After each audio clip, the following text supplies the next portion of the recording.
I'm David Chen. I'm 67 years old. And 3 years ago, my wife of 38 years walked out the door and never came back. Not because I cheated, not because I was abusive, not because of some dramatic betrayal. She left because I was invisible to her, and she was invisible to me. And if you're in a relationship right now, what I'm about to tell you might be uncomfortable to hear, but I promise you it could save you from losing everything before you even realize it's slipping away. Margaret and I met in college, 1979. We were 25 when we married, and for decades, I genuinely believed we were fine, better than fine. We had 2 kids, a house in the suburbs, steady jobs. We didn't fight much. We functioned well as a team. But here's what I didn't understand. Functioning isn't the same as flourishing, and being a team isn't the same as being partners. I was so focused on being a good provider, a reliable father, a responsible husband, that I forgot to be a companion, a friend, a lover. I forgot to be present. The day Margaret left, she didn't yell, she didn't cry. She was calm, almost eerily calm. She'd packed 2 suitcases, and when I came home from work, she was sitting at the kitchen table with a cup of tea. She said, "David, I can't do this anymore. I've been lonely in this marriage for 15 years, and I don't have another 15 years to waste." I was shocked. 15 years? How could she be lonely when I was right there every night? That's when she pulled out a notebook. She'd been writing in it for over a decade. Letters she never sent to me. And she read me one entry from 2015. Today David came home, ate dinner, watched TV for 3 hours, and went to bed. We spoke maybe 20 words to each other, and none of them meant anything.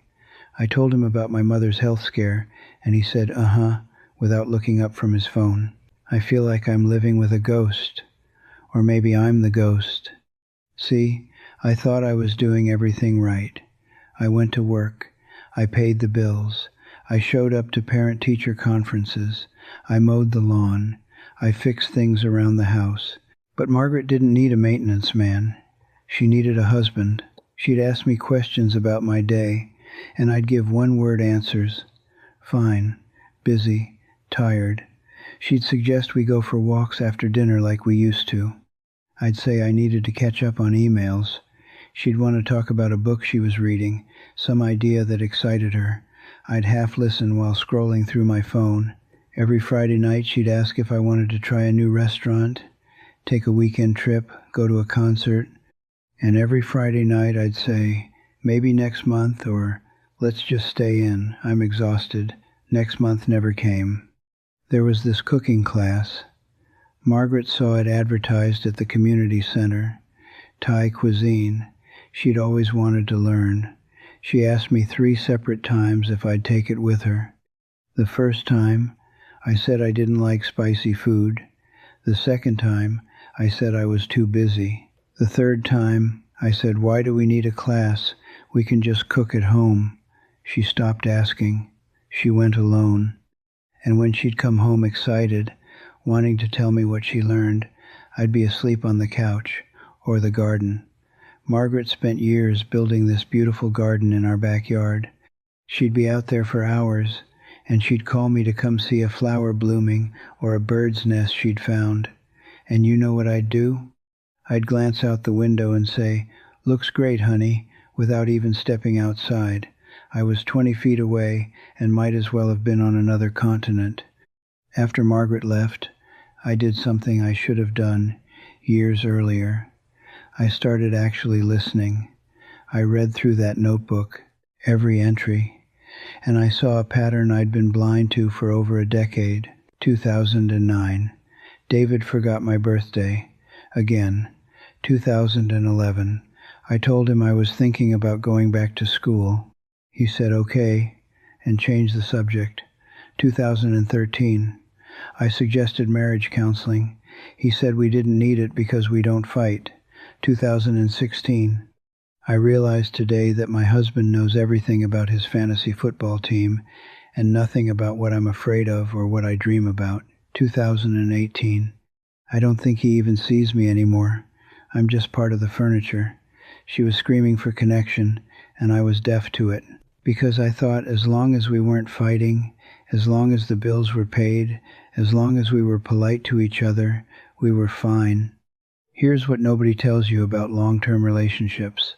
They don't usually end with a bang. They end with a whimper, with 1,000 tiny disconnections that add up until there's nothing left. You stop asking how was your day and actually caring about the answer. You stop noticing when they get a haircut or wear something new. You stop sharing your inner world because it feels like they're not really interested. You stop making plans together because you assume you'll have time later. And before you know it, you're living parallel lives under the same roof. I thought love was about stability, consistency, not screwing up, but that's not love. That's just coexistence. Real love requires attention, curiosity, effort, the willingness to keep discovering the person you're with, even after decades. And I stopped doing that. I stopped being curious about Margaret. I assumed I knew everything about her. I took her presence for granted. We're divorced now, have been for 2 years. Margaret is dating someone new, and from what I hear, she's happy, really happy. And that's when it hit me. It wasn't that Margaret was incapable of being happy in a relationship. It's that she was incapable of being happy in a relationship with someone who treated her like an afterthought. This new guy, he takes her to concerts, they go hiking together, they talk for hours. He actually listens when she speaks. He's doing all the things I refused to do because I was too tired, or too busy, or too comfortable. If you're watching this and you're in a relationship, I need you to stop and think about something. When's the last time you asked your partner about their dreams, not their to-do list, their dreams?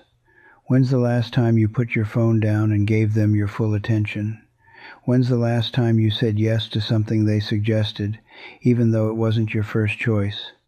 When's the last time you made them feel seen, heard, valued? If you're struggling to answer these questions, you're headed where I was. And trust me, you don't want to end up here. Here's what I learned too late. Your partner isn't asking you to be perfect. They're asking you to be present. I love you means nothing if your actions say, I take you for granted. The small moments are the relationship. It's not the wedding or the anniversaries or the vacations. It's the Tuesday night conversations, the morning coffee together, the shared laughter over something silly. Comfort is not the goal. Connection is. And connection requires vulnerability, effort, and continuous reinvestment. You can't love someone well if you're not paying attention to who they are, who they're becoming, what they need. I'm not sharing this story because I want sympathy. I'm sharing it because I see so many people making the same mistakes I made. They think their relationship is fine because there's no conflict. They think their partner will always be there, so there's no urgency. They think providing or being faithful or showing up is enough. It's not. Margaret gave me 38 years. She gave me patience, second chances, hints, direct conversations, ultimatums, and I ignored all of it because I thought I had time. I thought she'd always be there. She wasn't asking for grand gestures. She was asking for consistent attention, for curiosity, for partnership, for me to care about her inner world the way I cared about sports scores or work projects. And I couldn't even give her that. Don't wait until your partner leaves to realize what you had. Don't wait until you're sitting alone in an empty house reading old journals, finally understanding the 1,000 ways you failed to show up. If you have someone in your life who loves you, who's trying to build something with you, do the work. Do it now. Do it consistently. Ask questions. Listen to the answers. Say yes to their suggestions. Put the phone down. Look at them. Really see them.